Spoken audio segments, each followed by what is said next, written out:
วิหกพันคู่ห้องหาหมู่เหียคู่เสน่หาคนเสียงนางสนีห้องมามันคล้ายกับว่าเสียงข้าห้ำให้พื้นเดือนดาวแจ่มก่อนทางแนมแสงอำไทยมองขอบฟ้าหน้าผาของใสอาบสีทองไปทั่วทินอาณาละยิบละหยับเห็นดาวแวววับหลับหมอกเมฆาคิดว่าอ้ายปล่อยห้อยยิ้มมาเป็นภาพลวงตามาล่อลวงใจเดินทางไปยิ่งไกลยิ่งแสนเปล่าเปลี่ยว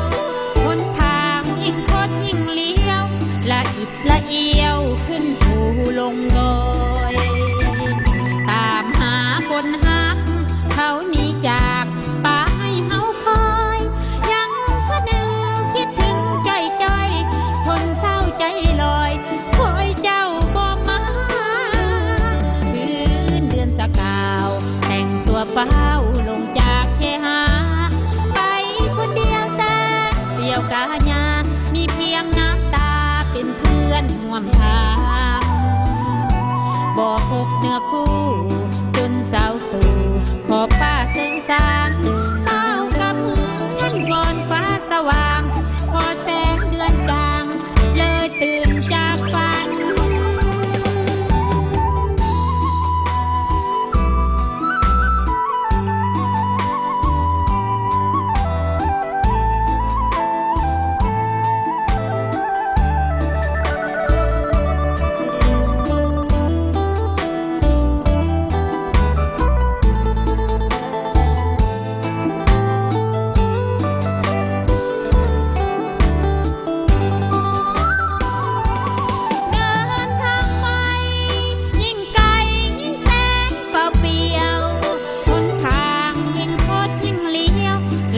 ละเอียวขึ้นภูลงดอ